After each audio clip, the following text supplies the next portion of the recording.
Merhabalar, ben Nurullah. Kanalıma hoş geldiniz. Bugün sizlerle özellikle Zeitgeist adlı bir filmden sonra popüler olmuş İsa'nın aslında Horus adlı mitolojik karakterden türemiş olma iddiasına bakacağız.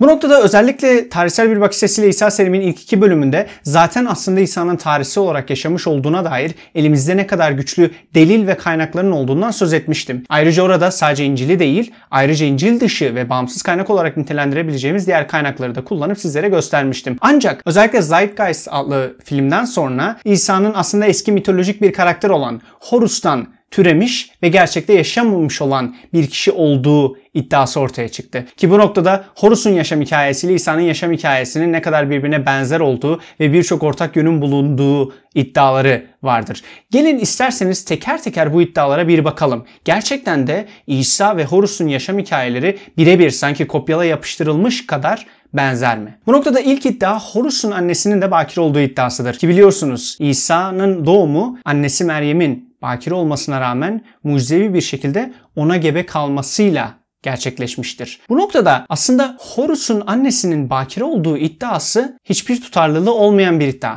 Bunun nedenine gelirsek Horus'un babası ölüm tanrısıyla savaşıyor ve ölüm tanrısıyla olan bu savaşında yenik düşüyor ve 1001 parçaya ayrılıyor. Ve Isis de Horus'un annesi bu parçaları bir araya getiriyor ve tekrar ölümden diriltiyor babasını. Ama bunu yaparken babasının cinsel organı kayboluyor. Ve Isis de babasının cinsel organını tekrar kendisi yaratıyor mucizevi bir şekilde büyüyle ve bu şekilde kendisini hamile bırakıyor. Ve yani bu hikaye belki de mitolojik olarak hani böyle anlatılıyor olabilir ama bu hikayeden Isis'in bakire olduğunu çıkarmak için gerçekten büyük bir hayal gücüne belki sahip olmak gerekir ya da işte bu şekilde İsa aslında buradan doğdu demek için sınırları biraz zorlamak gerekir. Aksi takdirde böyle bir şey görmüyoruz. Ayrıca Horus'un da tıpkı İsa gibi 25 Aralık'ta doğduğuna dair bir iddia var ama İsa'nın zaten 25 Aralık'ta doğduğuna dair herhangi bir iddia yok. Yani İncil'de böyle bir şey yazmaz. Bu evet sonradan kiliseler tarafından kabul edilmiş bir tarih olarak kutlanılan bir tarih ki bu konuyla alakalı zamanı geldiğinde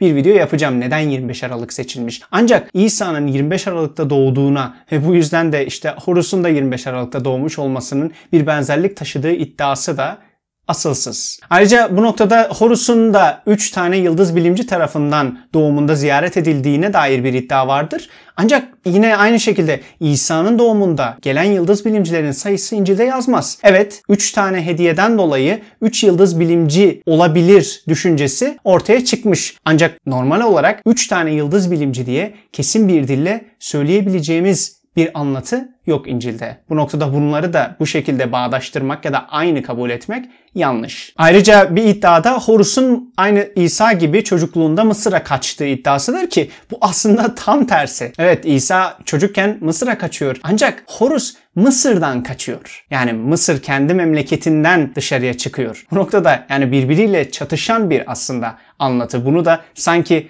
İsa da Mısır'a kaçmıştı çocukken, Horus da Mısır'a kaçtı gibi anlatmak ya da sunmak zaten çok komik. Ayrıca Horus'un 12 havarisi olduğundan da söz edilir ama bu çok sonraları işte bu 12 burç meseleleriyle bağdaştırılan bir şey. Ancak gerçekten Horus'un 12 tane havarisi, onu takip eden öğrencileri, onu dinleyen takipçileri olduğuna dair herhangi bir kayıt, herhangi bir bahis yok. Ayrıca Horus'un da insanları İsa gibi ölümden dirilttiğine dair bir iddia vardır ama Horus'un ölümden dirilttiğine dair herhangi bir kayıt ya da hikaye yok. Evet, babası ölümden dönüyor ama orada da dirilten zaten Horus değil. Horus'un annesi Isis. O yüzden bunu da İsa insanları ölüden diriltiyordu iddiası. Çünkü Horus da böyle bir karakterdi ve bu karakteri alıp İsa'yı yüklemek gibi bir iddia ortaya atmak da yine çok asılsız ve birbirine uymayan, bağdaşmayan, hatta çirkin bulabileceğimiz bir iddia. Aynı şekilde Horus'un da yine İsa gibi 30'lu yaşlarında vaftizci Anup tarafından vaftiz edildiğine dair bir iddia var. Ancak Horus'un vaftiz edilmesine dair ya da vaftizci Anup adındaki bir kişiye dair herhangi bir mitolojik kayıtta herhangi bir hikaye ya da kaynak yok.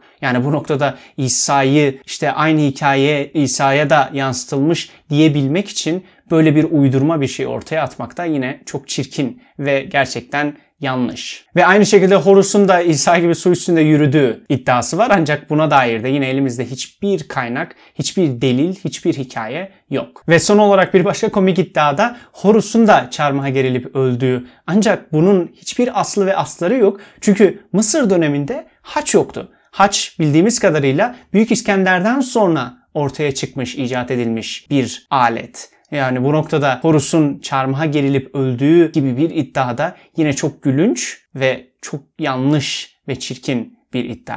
Yani bunların tümüne baktığımızda aslında ne görüyoruz?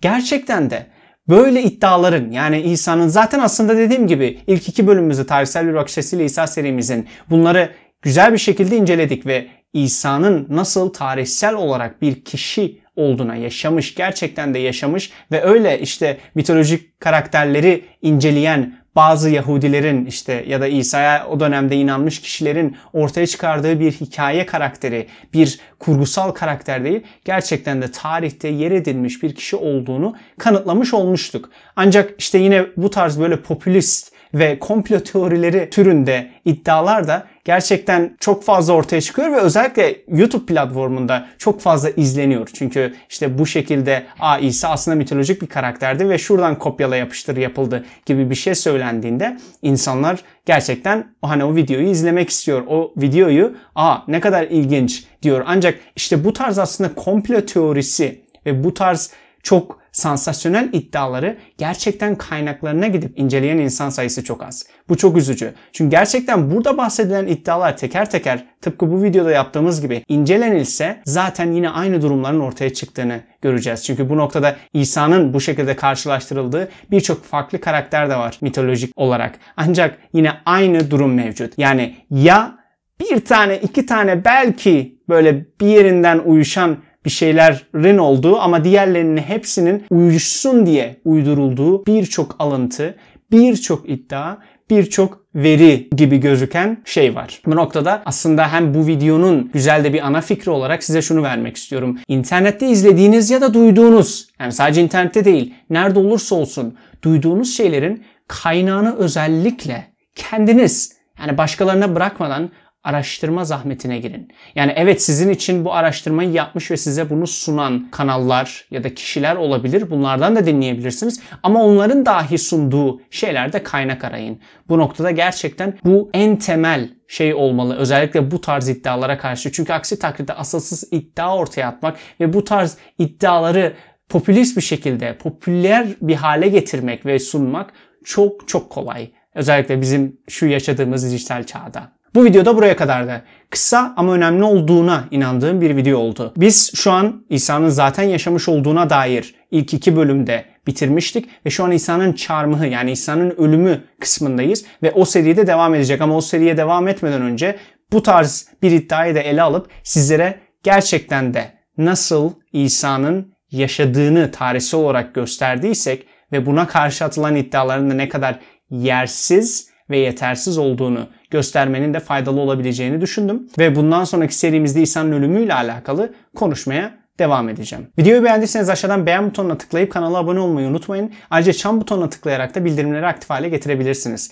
Ki bir dahaki videolarımdan ilk sizler haberdar olabilirsiniz. Görüşmek üzere.